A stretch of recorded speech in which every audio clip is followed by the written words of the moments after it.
14, c'est Nazmi, j'espère que vous allez bien. Donc on se retrouve aujourd'hui dans ce nouvel épisode de la série Apprendre à lire l'arabe.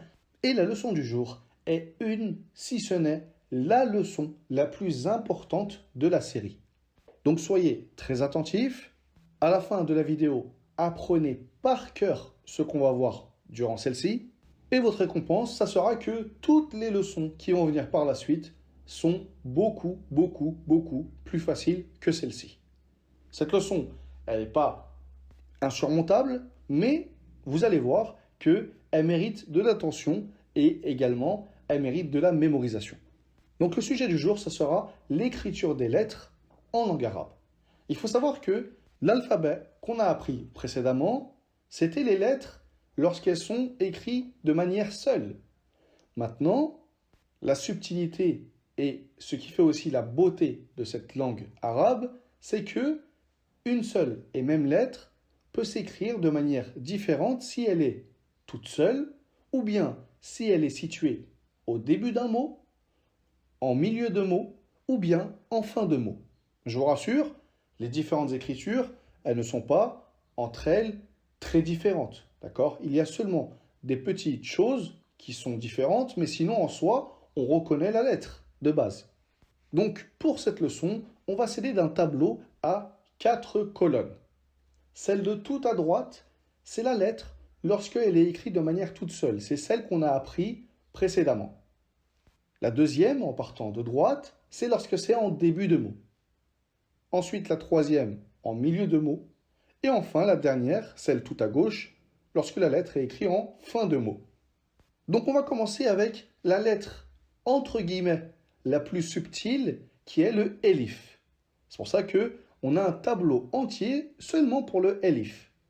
Donc, première ligne tout en haut, le elif, lorsqu'il est en début de mot, il s'écrira de la même manière que lorsqu'il est isolé, tout seul.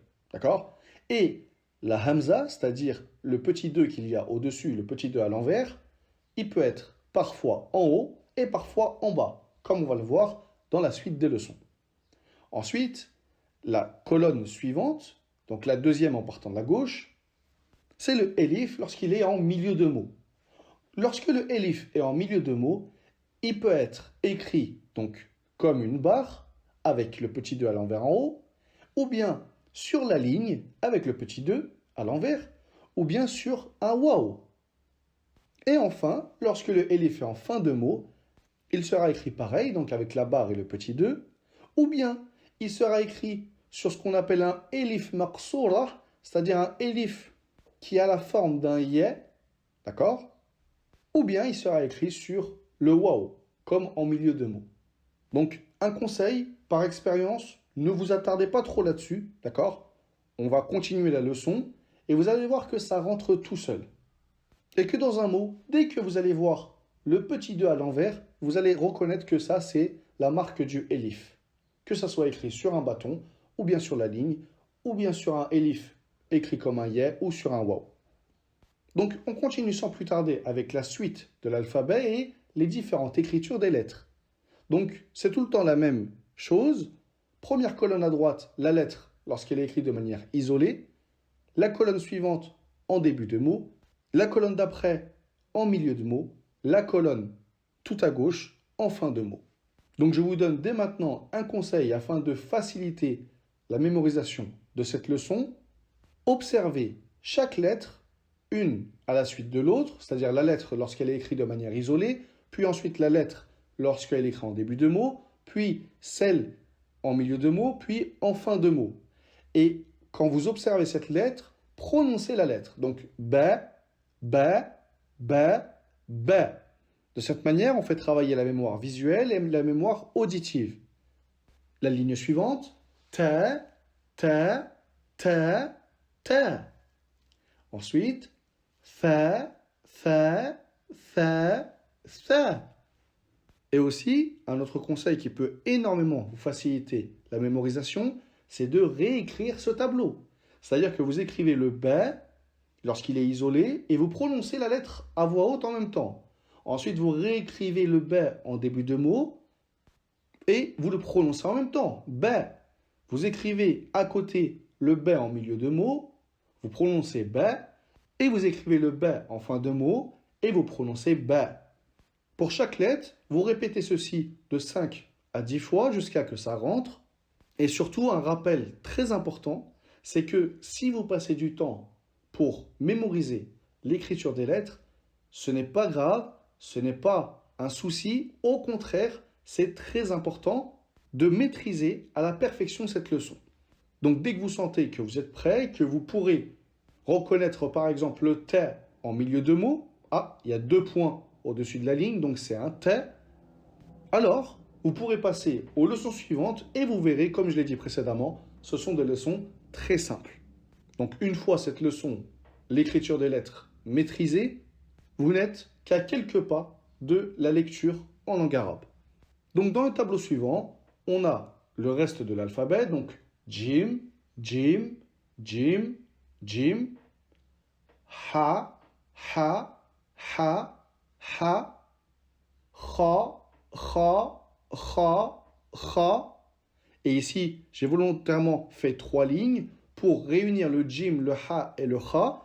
Et on voit que les 3 ont exactement la même écriture à chaque fois, hormis un détail qui est le point. Le Jim, le point, est situé en dessous. Le Ha n'a pas de point et le Kha a un point au-dessus. Et ça, c'est des moyens mémotechniques pour retenir plus facilement, que ce soit l'alphabet ou bien les différentes écritures des lettres. On continue avec le del et le zel. On voit que c'est écrit de la même manière, hormis le point. Le ra et le z également. C'est écrit de la même manière, à toutes les formes, hormis le point. Donc c'est pour cela que je vous ai dit que l'apprentissage de la lecture en langue arabe est quelque chose de très simple et surtout de très logique. Il y a seulement des choses à retenir, comme ceci, comme l'écriture des lettres, mais une fois ceci acquis, le reste est beaucoup plus simple. Donc, le sin, tout en haut à droite, avec le shin, pareil, ils s'écrivent de la même manière, et c'est seulement les 3 points qui changent. Le shin a 3 points, le sin n'en a pas. Le sad et le dad, pareil, la même écriture, hormis le point. Le ta et le ra, pareil également, hormis le point.